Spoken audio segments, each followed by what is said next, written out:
سب سے پہلی اور بنیادی بات، میں حیران ہوں، میں اپنوں کی بات کرتا ہوں جو آپ لوگ میرے مخاطب ہیں، میری سنی مسلمان بہنیں اور میرے سنی مسلمان بھائی، میں آپ سے پوچھتا ہوں، مجھے غیروں سے تو گلہ نہیں ہے، وہ تو ہیں ہی غیر، ہمیں کون سے، اب میں کیا لفظ بولوں، میں ممبر پہ بیٹھا ہوں، کون سی موت پڑی ہے کہ ہم اس دن عید غدیر مناتے ہیں؟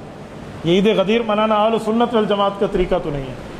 میرا سنی مسلمان بھائی اپنے واٹس ایپ اسٹیٹس پہ عید غدیر مبارک لکھے گا، یار تو کسی لڑکی کی خاطر اپنے ایمان کو جلا رہا ہے اور کسی کی یاری کی خاطر اپنے ایمان پہ رندہ چلا رہا ہے، کل قیامت میں کیا منہ دکھائے گا رسالت مآب کو؟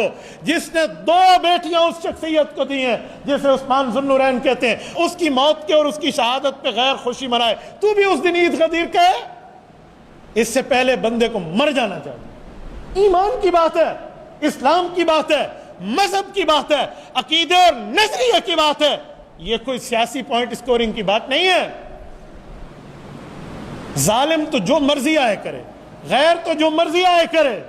میری سنی مسلمان بہن اور میرا سنی مسلمان بھائی، تمہیں نہیں پتا تو چپ کا روزہ بھی تو رکھ دیتا یا پوچھ لیتا اپنے علماء سے۔ ایک بیماری لگے 100 ڈاکٹروں کو چیک کراتے ہو، روحانی بیماری پہ علماء سے پوچھنے میں کیا مسئلہ ہو جاتا ہے؟ ایک شخص سے میں نے کہا کہ بھائی پتہ نہیں بھولے سے کسی کا سٹیٹس دیکھ لیا، میری تو عادت ہی نہیں ہے اس طرح کے کام، تو میں نے انہیں بتایا ایسا نہیں ہے، تو جواب میں کیا ہے؟ حضرت عثمان کی شہادت تو 12 ذو الحج کو ہے، وہ معجم طبرانی میں موجود ہے، 12 ذو الحج کو ان کی شہادت ہے، آج تو 18 ذو الحج ہے، آج تو عید غدیر ہے۔ میں نے کہا تو نے معجم طبرانی دیکھی ہے؟ کتنے جلدوں میں ہے؟ پڑھی ہے؟ کتنے صفحات پہ ہے؟ لکھنے والے کا نام کیا ہے؟ اس کی وفات کہاں ہے؟ وہ کہاں کا رہنے والا تھا؟ اس پہ کتنے ابواب ہے، کتنی جلد ہے، کتنی حدیث ہے، کتنے رقم الحدیث ہیں؟ تمہیں پتہ ہے؟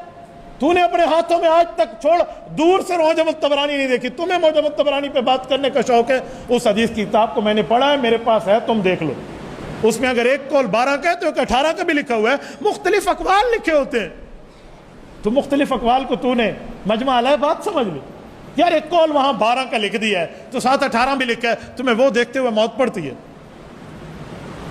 ایک راوی ایک قول لکھ دے تو اس کو حرف آخر سمجھ لیتا ہے، نہ اس کے آگے کچھ لکھا ہے نہ اس کے پیچھے کچھ لکھا ہے، اور روایت وہاں نہیں لکھی ہوئی۔ معجم الطبرانی 3 قسم کی ہیں، معجم الاوسط ہے، معجم الکبیر ہے، معجم الصغیر ہے۔ میں نے پوچھا بتا ان میں سے کون سی معجم میں لکھا ہوا ہے؟ اچھا مجھے تو یہ بھی نہیں پتا کہ معجم 3 ہے۔ اچھا میں نے کہا یہ بتا، ایک کتاب تو آج تک ہم سنتے تھے صحیح البخاری، یہ معجم کون سی حدیث کی کتاب ہوتی ہے تمہیں پتہ ہے؟ اب اسے یہ بھی نہیں پتا کہ معجم کیوں کہتے ہیں، جسے اتنا بھی نہیں پتا۔ پھر میں نے کہا بیٹا معجم اس کتاب کو کہتے ہیں جس کتاب میں ایک ایک